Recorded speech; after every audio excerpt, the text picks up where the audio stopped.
name is Shawn, and I'm the director of the Leadership Wisdom Initiative at Search for Common Ground. Okay. All right. So, what brought you to ICAR? Well, it's a step in a long story, but basically, for as long as I can remember, I've been interested in helping people get along more effectively, and I don't have any particular trauma in my own life or any issues with conflict per se beyond the typical American growing up in a large family. But I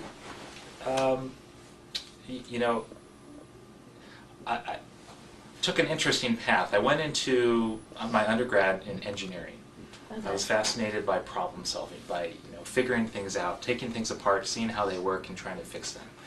And that was an interesting hobby, but when I got to college and actually started studying that, I found it really wasn't that interesting. And so literally my sophomore year in college, I opened up the college catalog, the course book, and started searching for majors. And I came across communication. And for some reason it resonated. It just struck me that it was something far more challenging than building better bridges and brake pedals. But how do people interact, how do people get along, and make sense of the world around them. And so I ended up studying communication and psychology as an undergrad. Didn't know exactly what I wanted to do at that point, but I knew I wanted to do something in service of helping people get along more effectively. And so I had an interesting opportunity at that point, and when I graduated from college, I spent a year, this was 1999, I spent a year traveling the world with a group of 130 people from 25 different countries. And everywhere we went, we stayed with host families, and we did community service projects, and we put on this 2-hour musical show, and I played the trumpet, and it was this surreal, amazing experience. But it was a truly international experience with this group, and then in all the places we went, all over the U.S. and Canada and Europe and Japan, and it was during that time that I then reflected back on my college undergrad education and considered all that I learned about conflict during that time. So while studying communication and psychology, I also took the initiative to get trained in conflict resolution, and I did a 40-hour mediation training and volunteered in the community. And I learned some real key fundamentals about conflict resolution and conflict transformation that while I was traveling the world, I thought, gosh, this stuff is relevant. The principles involved in community members working out their issues together surely must be similar to the principles involved in conflict on an international level. Granted, much more complex, much more challenging in many ways, but the fundamentals around identity, around the different needs that we have to have met, the ways that we struggle to make life for ourselves, it's just magnified on the larger level. It's just compounded by the complexity of larger interrelated populations, but the fundamentals, I believe, were the same. So you saw a bunch of different types of conflicts, like interpersonal, ethnic conflicts. Like what types of conflicts did you come across? Well, I mean, when I was traveling, it was actually pretty typical stuff. I mean, I didn't encounter international conflict per se. It was more the experience of, sharing the bus one day with someone from Poland and reflecting on the Cold War and how we felt growing up being at odds with these people that we didn't even know. I mean, there were a bunch of, several people from Japan, about 10 people from Japan in this group.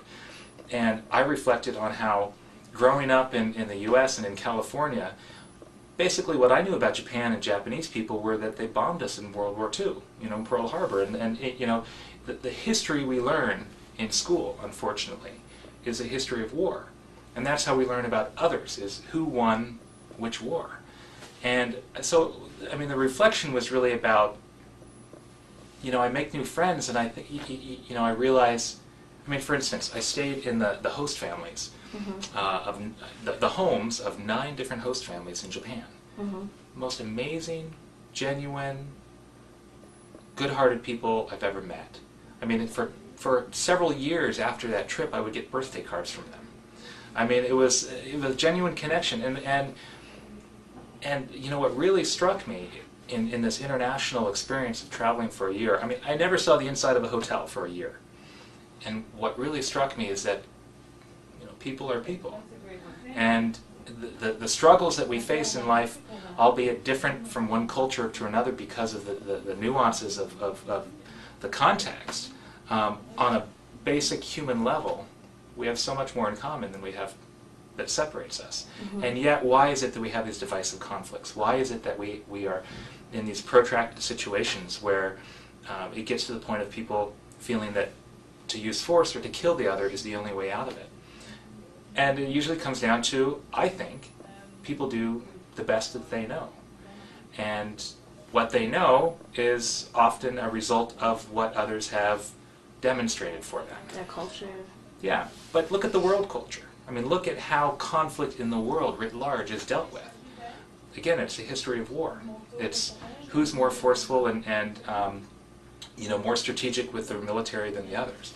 You know, one thing I remember, I think I wrote in a paper for Sandoli's class, was, you know, if you consider the trillions of dollars and hours that go into developing forceful tactics for addressing conflict, mm-hmm. military, that's quite an effort. That's quite a concerted effort, and it's you know, it's been going on for thousands of years, developing better tactics for using force to address our differences. Imagine if just a fraction of that went into perfecting non-adversarial approaches to addressing conflict. What do you mean by that exactly? So, well, I mean, take ICAR for example. Mm-hmm. ICAR was founded in what, 1982, early 80s, and so it's about 30 years now that conflict analysis and resolution as an academic discipline has even been defined. And yet the fundamentals involved in this surely have been around for ages. We just haven't focused. We haven't, as a society, taken this seriously as something to focus on. Whereas, you know, you can read, you know, ancient books from China to learn about military tactics. Mm-hmm. You know, it's interesting that, you know, conflict analysis is pretty much an interdisciplinary field. I mean, mm-hmm. it's growing unto itself more and more with new theory, but for the most part, it's taking things that we already know and focusing it around. To put it simply, I would put it as finding ways to get along more effectively, mm-hmm. which, for me, has been my self-espoused, you know, purpose in life, and so it's a good fit. But mm-hmm. so when I go back to this traveling the world experience, I'm going all over the place with these people, and I'm amazed by how much I'm enjoying the experience. Mm-hmm. Getting to learn about different cultures and meet new people all over the place, that maybe they look different than me, maybe they eat different things, maybe they, you know, have different cultures and customs, but fundamentally, on a human level, eye to eye, there's no reason why we can't get along. So, granted, this all sounds very wishy-washy and very kind of, you know, bleeding heart liberal, etc., etc., but I'm also pretty, you know, realistic about this. So when I pose the question, why can't we find a way to get along more globally, the way that we learn to get along in communities? Mm-hmm. It was really a challenge I posed to myself to go after. And at that point, I had no idea that there was any profession, or for that matter, education associated with this idea. So I'm traveling the world in 1999, having graduated with a, you know, bachelor's in communication and psychology, having done a 40-hour training in mediation, and I'm traveling the world thinking, what about the idea of international conflict resolution? I mean, I literally thought I was deriving this idea. I had no idea that there were, you know, academic disciplines, or for that matter, books or anything. I was pretty ignorant to this growing field. But I did make a commitment that when I got back home, mm-hmm. that I would learn everything I could, that I would pursue this, that something clicked in me that year where I determined that I wanted to pursue a career in international conflict resolution, put it simply, but on a broader scale, helping people get along more effectively in the world. by creating examples of addressing conflict in non-adversarial ways. So for example, growing up, we hear our parents say, if children are fighting, they say, don't fight. Find a way to work it out, get along. And yet we turn on the TV, and what do we see, in Afghanistan in the 80s? What do we see with the whole, I grew up in the Cold War, and I said I haven't experienced any trauma, but maybe to some extent I did grow up in this context of wondering if World War III would take place someday.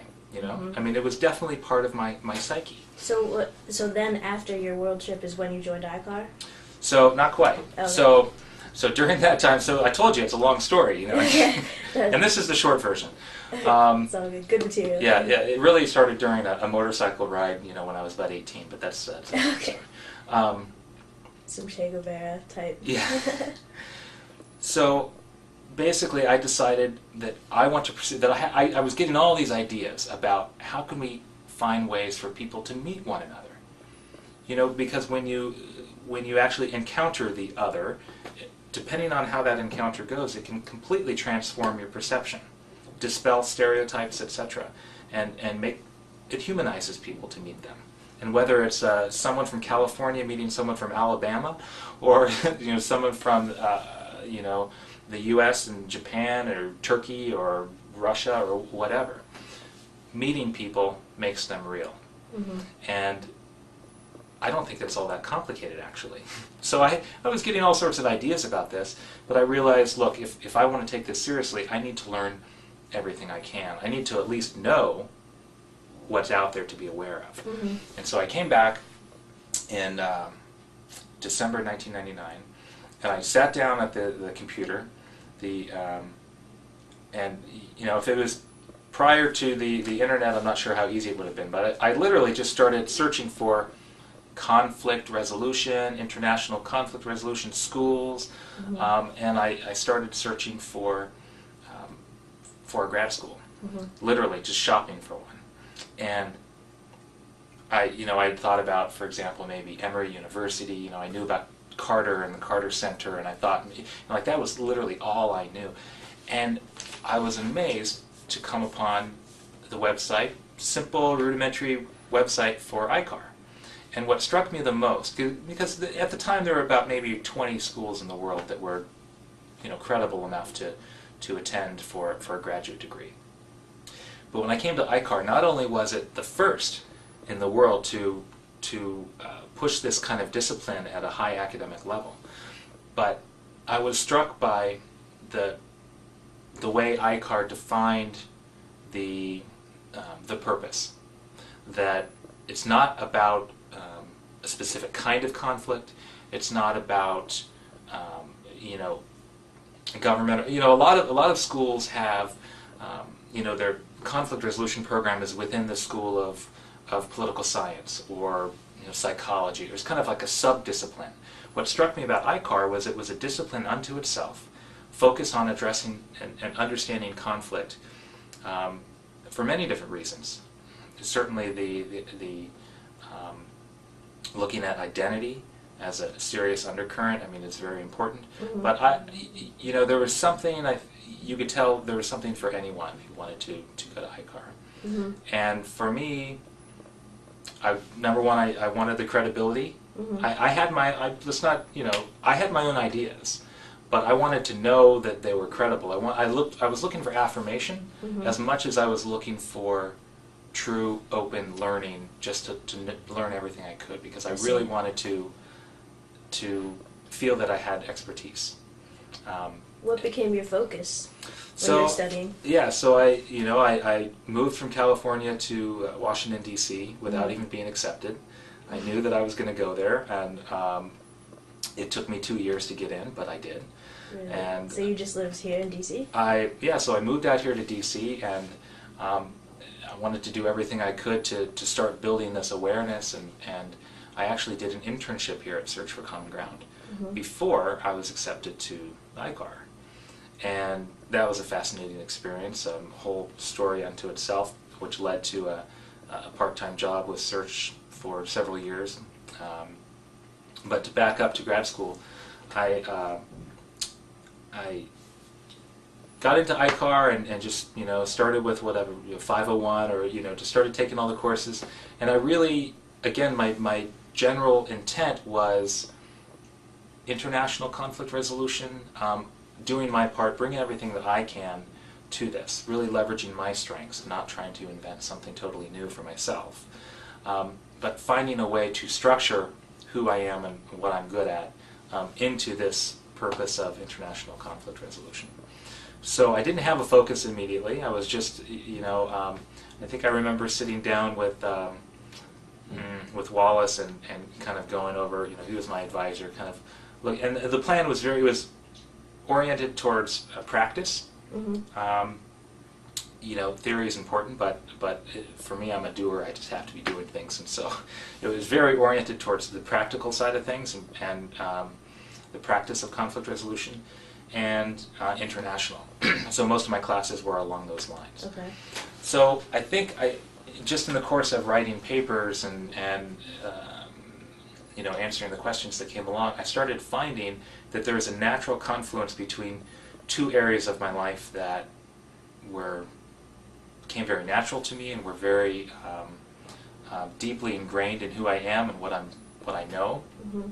And it might seem like kind of a strange connection, but it was on one side outdoor, adventure-based, experiential learning. Like there's this whole thread of doing, ropes courses and going on, expeditions, rock climbing and kayaking, and it's just a big part of my life that has taught me a lot about attitude and about that anything is possible, really. Mm-hmm. But then on the outset, that sounds very naive. But when you do this through very physical, adventure-based approaches, you learn, through climbing a mountain, you get to the top and look down and you realize that your mind at one point had said that was impossible, and yet you tried it and something pushed you through. And these very real kinesthetic experiences teach us that we are capable of more than we can perceive. And that's so relevant to conflict, because so much of the time when we do resort to force, I don't believe people really want to. I believe it's what they feel they have to do because it's what they know. Because they can't imagine, they can't perceive something that would actually work. And so they resort to force. So this idea of potential realization through adventure-based approaches was something that led me in my life to make, hey, I moved to Washington, D.C. without even being accepted. Mm-hmm. I knew there was going to be a way, and you had to believe it.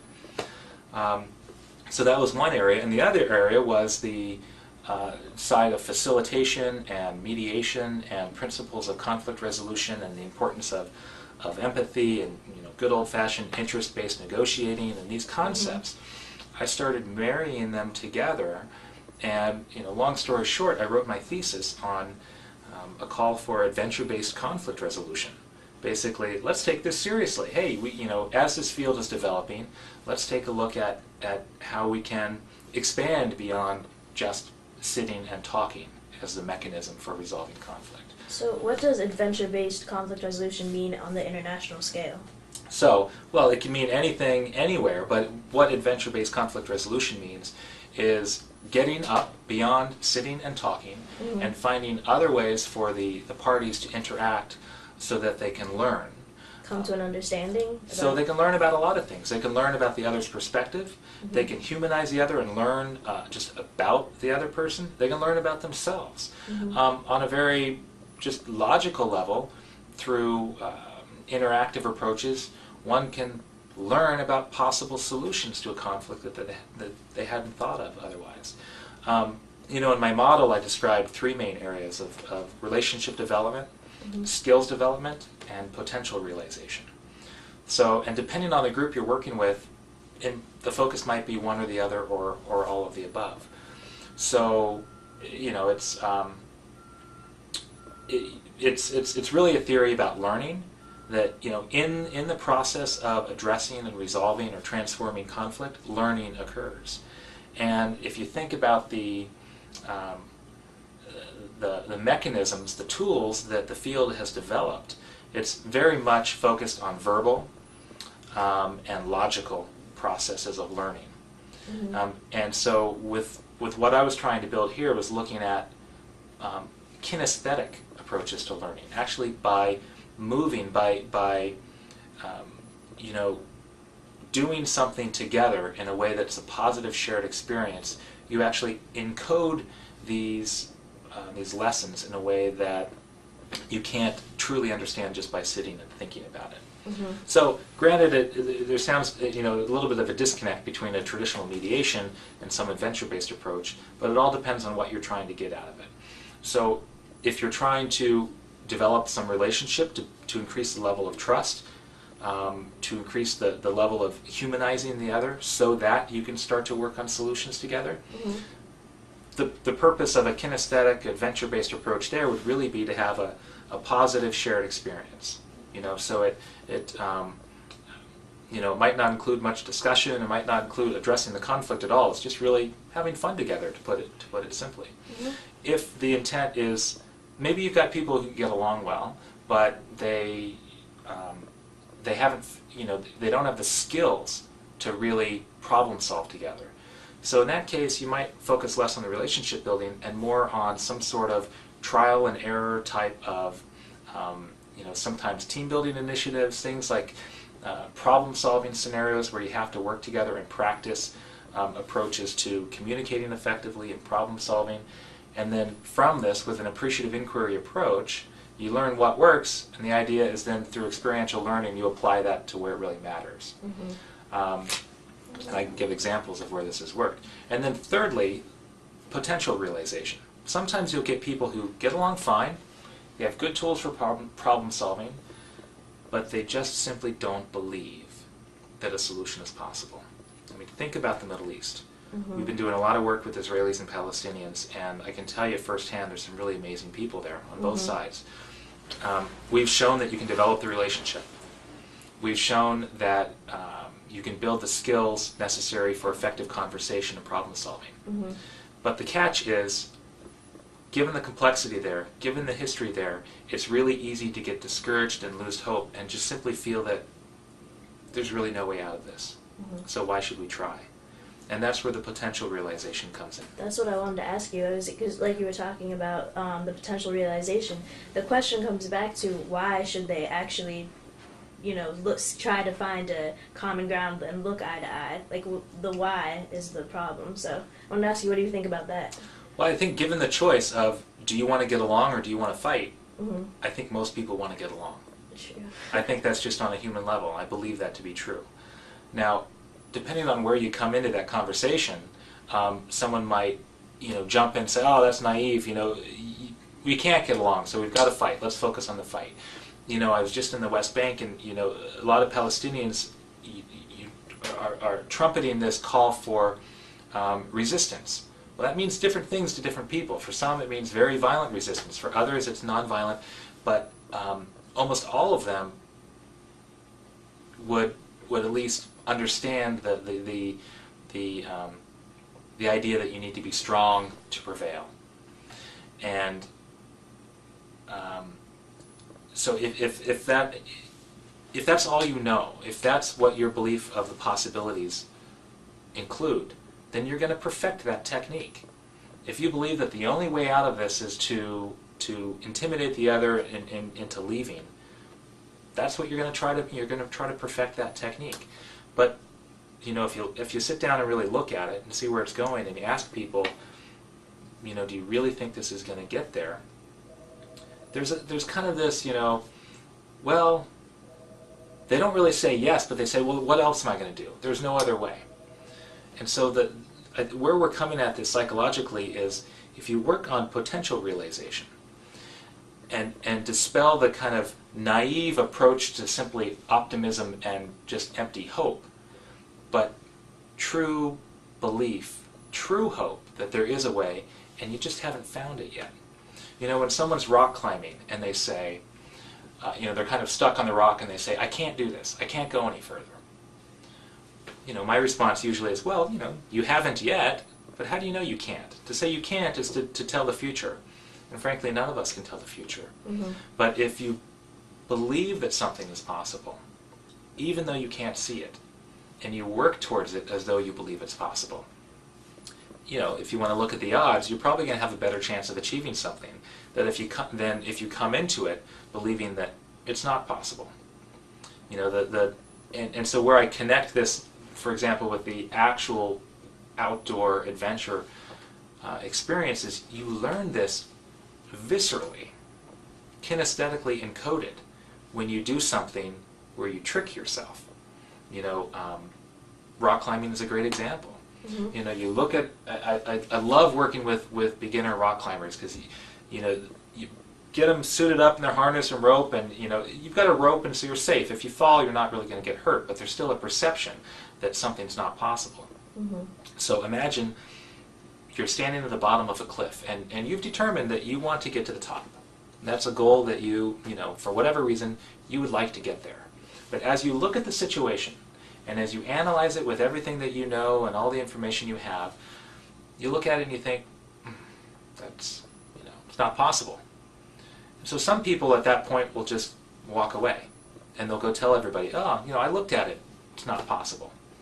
Well, another group of people will look at it, and, their perception will kind of suggest it's not possible, but they've got something deep inside that says they should try, right? So they try.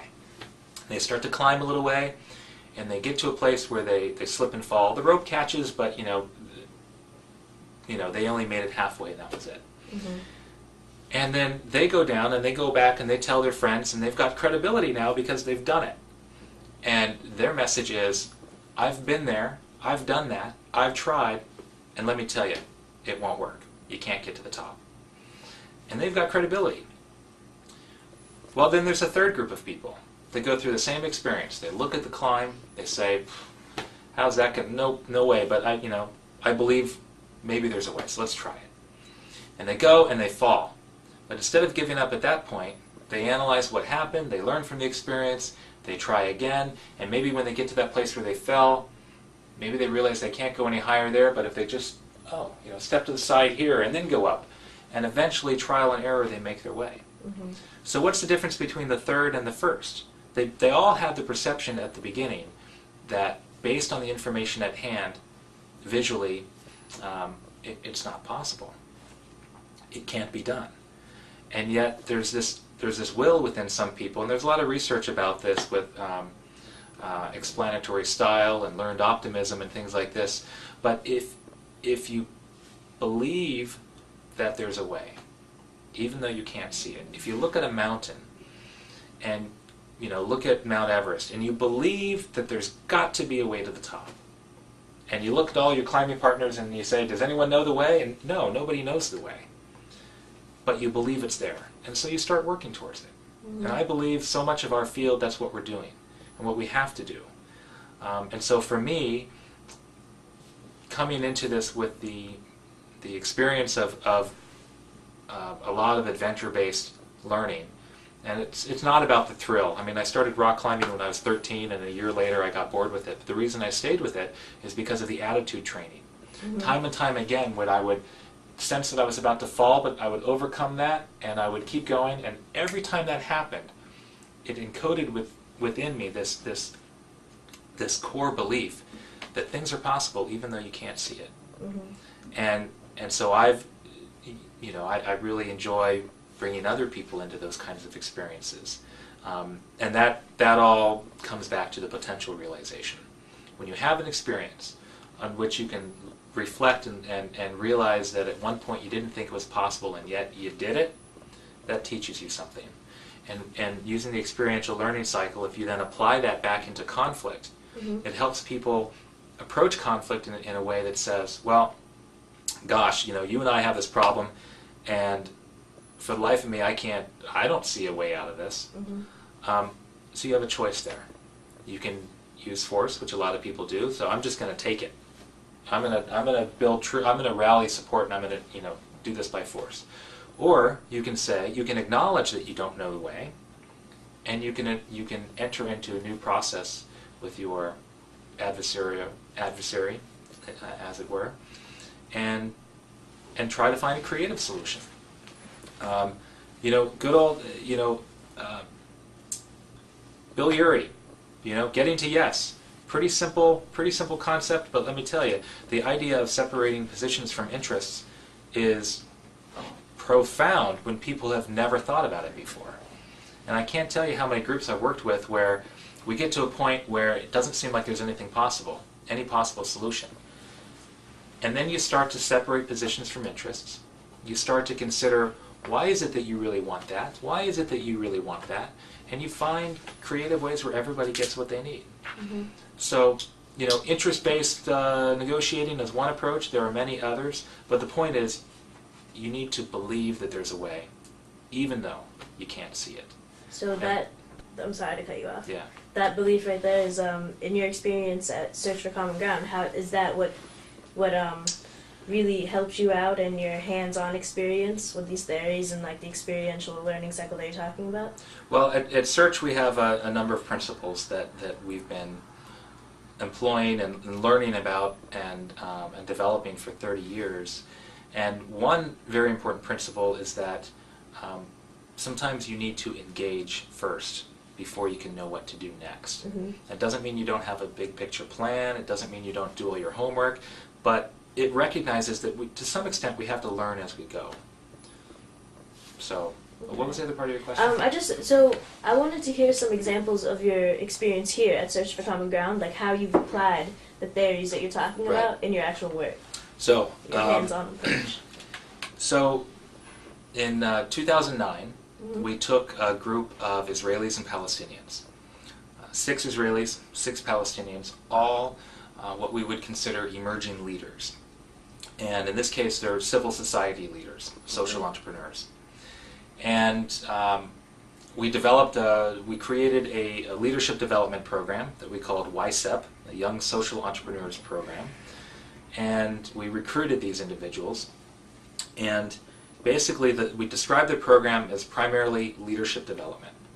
So you have a lot of folks who have, social entrepreneurs have come up with great ideas, done well, started different NGOs and organizations, but they've never really had the benefit of outside leadership training or support. So we created this program to offer that to them. With the theory being, number one, we focus on people who are already working towards positive social change, and we enhance their capacity by providing more leadership skills, which included coaching as well. So throughout the 9 months we spent together, we provided one-on-one coaching to help guide them and help them guide themselves through various challenges in their daily lives. Second major aspect of this program was, in fact, the relationship development. So Israelis and Palestinians together. Some of the individuals were attracted to the program primarily for the leadership development aspect. Mm-hmm. And when they knew that they would be interacting with the other, they went along with it, but they weren't necessarily enthused. For example, one of the Palestinian participants, very successful social entrepreneur, has created an amazing organization, mostly for Palestinian youth. He, in the orientation that we delivered with just the Palestinians, he asked about the program. We were going to take them on an expedition, a wilderness expedition. So that's where I'm bringing this all back together. Okay. And he asked, what are the sleeping arrangements? Are we going to, share a tent? Because there's no way I'm sharing a tent with an Israeli. I'll walk out right now. I'm not going to do this if I have to share a tent with an Israeli. Mm-hmm. And of course I responded, well, you don't have to do anything. We're offering this opportunity to you. It'll be up to you to determine your sleeping arrangements, And he said, oh, okay, fine. So he came, to the expedition. So we brought these 6 Israelis, 6 Palestinians together. We brought them to the U.S., to Texas. And we went on a 9-day wilderness expedition, whitewater canoeing on the Rio Grande. Is this the first time a lot of them have been on a wilderness adventure? For many of them, it was the first time literally sleeping outside. And nonetheless, not to mention doing, some sort of, whitewater canoeing. It was a new skill. And, I could sit here for hours telling you stories about that experience, but suffice it to say that they struggled together. Okay. It was a challenging experience, but they were in it together. They they were going to succeed together or they were going to fail together. You can't get in a tandem, two-person canoe and successfully navigate the river without communicating effectively. Was there resistance at first? Absolutely, there was resistance. I mean, as you might expect, at first the Israelis would kind of partner up with the Israelis and the Palestinians, but then in very subtle ways, very early on, there would be moments where the situation called for helping one another. There was this part on, I think the second day, where we started in the river. We were in a place of the river where there were a lot of rocks and the water level was pretty low, and it was rushing water, but you couldn't actually paddle through that area. We had to do this technique called lining, where we tied the canoes together and kind of, with the rope, passed them, kind of let them go down the current. But everyone had to line up and be involved in helping this. And I've got pictures of this where there's a canoe about to go astray, and the Palestinian on one end and the Israeli on the other, and they're having to talk together and work together to do so. In very subtle ways, they're working together to make this happen. And before you know it, we didn't partner them up. We asked them to find a new partner each day, but we didn't tell them who. But soon enough, Israelis started partnering with Palestinians, and whitewater canoeing is very, very challenging. You've got a person in the front and a person in the back. You have to coordinate and communicate very well, so you dodge the rocks and hit the current just where you want to hit it, and you got to work together. Well, I think it was on the fourth day that we were in camp, sitting around the campfire, and that same Palestinian, whom I mentioned from the orientation, who didn't want to share a tent with an Israeli, he was pretty soft-spoken. He didn't speak up a lot, but when he did, there was kind of something powerful to share. Well, this one night around the campfire, he said to the group, and you could hear his voice was kind of choking up. It was hard for him to get this out, but he wanted to say it. He said, "Today I shared a canoe with a religious Jew." And he used his name, but he spent the day in the canoe with a Jew, so religious Jew. So there's kind of a spectrum there. And he said, "This experience today with this person has completely transformed what I believe, my perception of what it means to be a religious Jew. I had no idea that I could be considering this person my friend." And I mean, powerful, powerful stuff. And I mean, needless to say, he did share tents with Israelis. Everybody shared tents with each other. I mean, by the end of this trip, you would not have any idea, by looking at the group, that there were any challenges bigger than themselves at that point. They were a group of 12 individuals who just shared a challenging wilderness experience together, and they came to know each other on a very deep level. It wouldn't change their politics, not intended to change their politics, but it was intended to humanize and to build relationship, and along the way to build on leadership skills as well. I mean, a lot of focus on decision making and joint problem solving and communication throughout the expedition. So that was just step one. A month later, we convened the group in Cyprus, and we had another retreat where we reflected a little bit on the time since and what was that reintegration back home like. For some, they couldn't even tell their family or friends what they had done. It just wouldn't be accepted. But deep down inside, they wanted to find a way to connect. And so we convened the group over time, once in Cyprus, again a few months later in Turkey, and all in between providing them coaching. Well, this has been about a year now since the expedition. I was just in the Middle East last week. I met with the group, and they're just as tight as they were before, and they are yearning for opportunities to work together.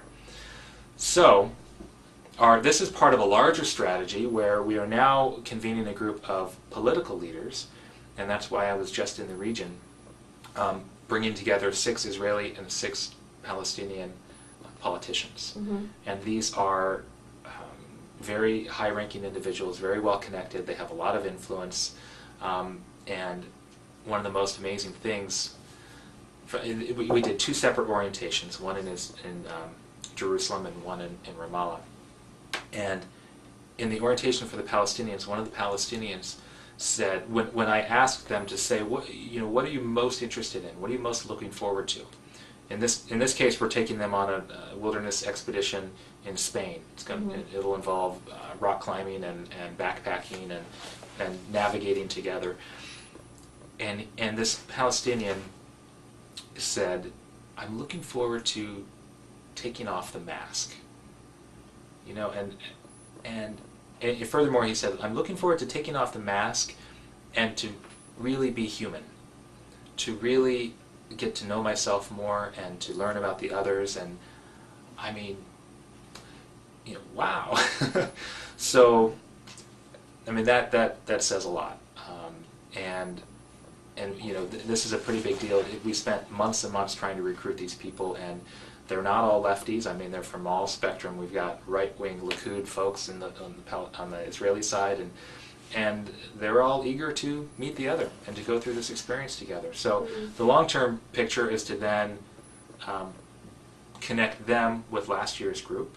So you have 12 civil society, 12 political, integrated, and hopefully starting to do some joint work together. So that this could possibly, at some point, and we don't expect anything to happen overnight, but at some point this could lead to very real structural and policy changes in the region for the better. And it's an experiment. I mean, let's be real about this. It's never been done before. So we're learning as we go. Definitely. Okay. So that's been your main project right now?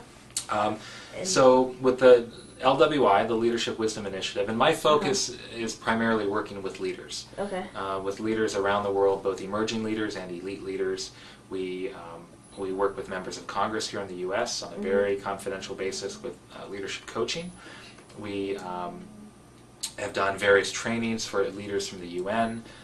We've done trainings not too long ago I was in West Africa working with some young emerging leaders. Middle East with Israelis and Palestinians. I was also in Lebanon recently. Don't tell the Israelis. And everything we do is about really leadership training and development from a common ground perspective.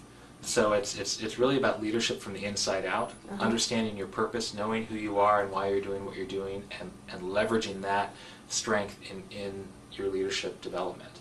And so depending on with whom we're working, we may employ different techniques and strategies. With the Middle East group, we have a fortunate opportunity to do this adventure-based wilderness approach.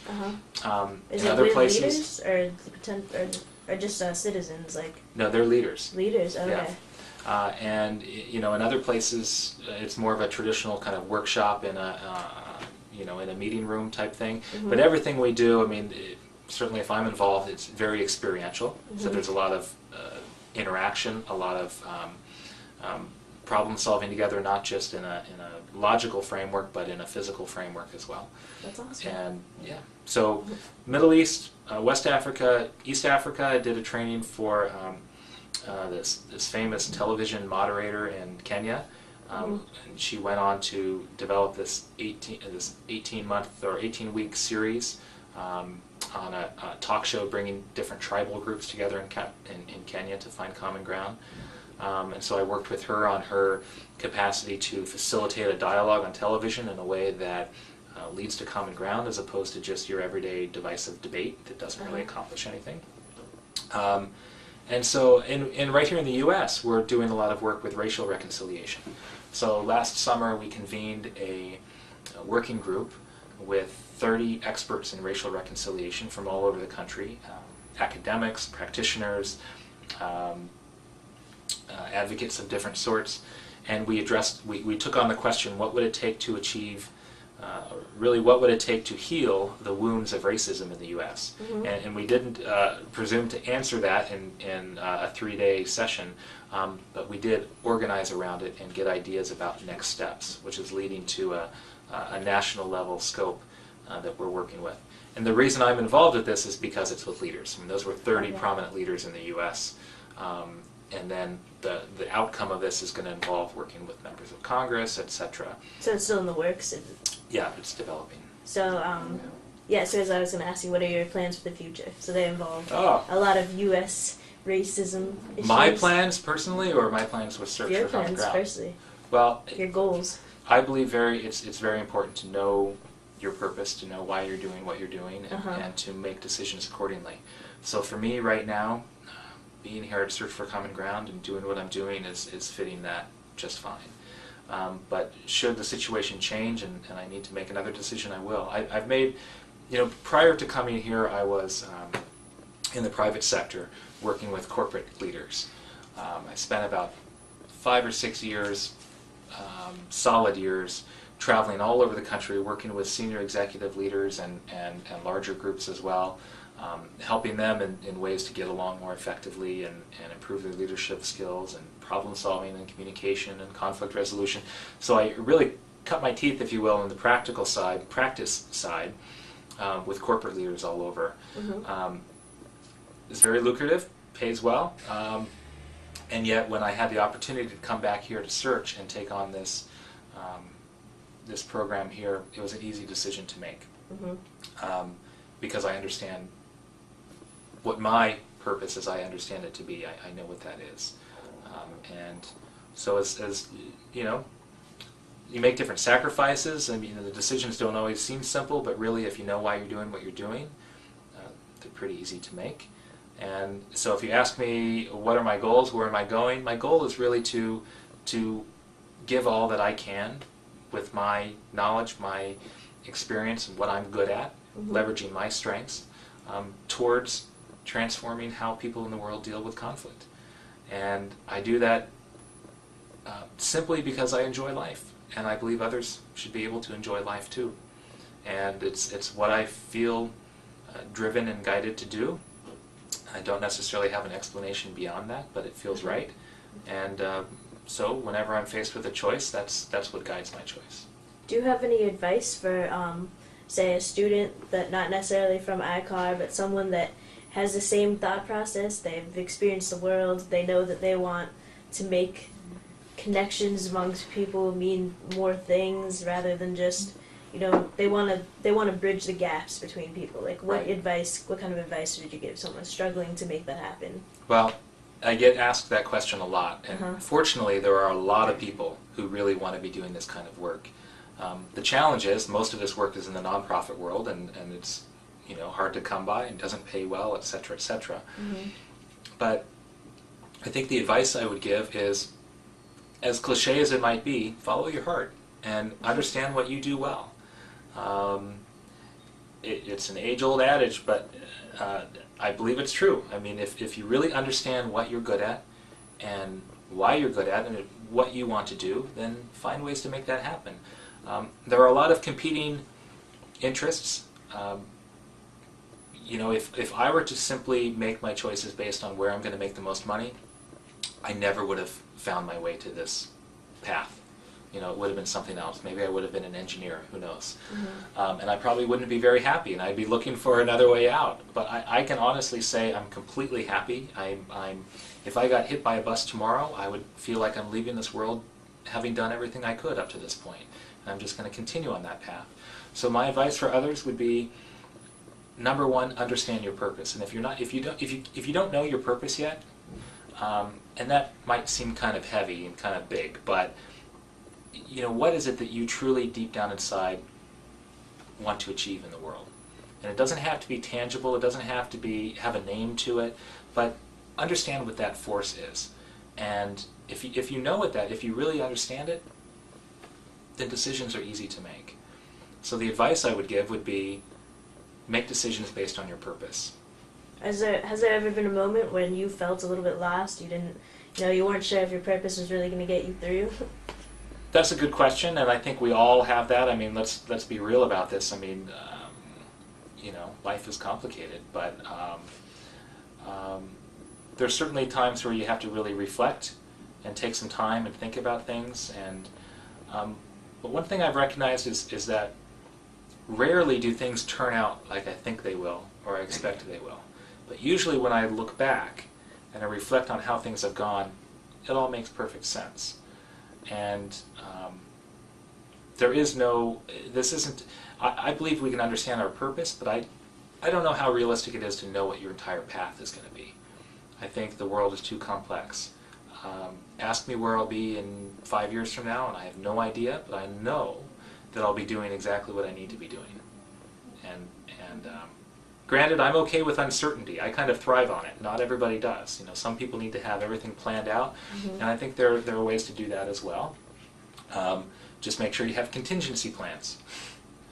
But Okay, well, I think that's all the questions I have. Did I say enough about iCar?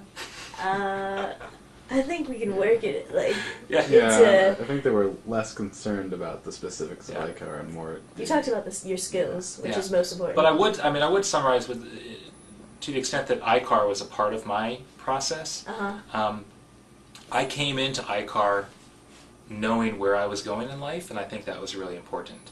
Okay. And yet I was also very open-minded. I came to learn. I really did come to learn.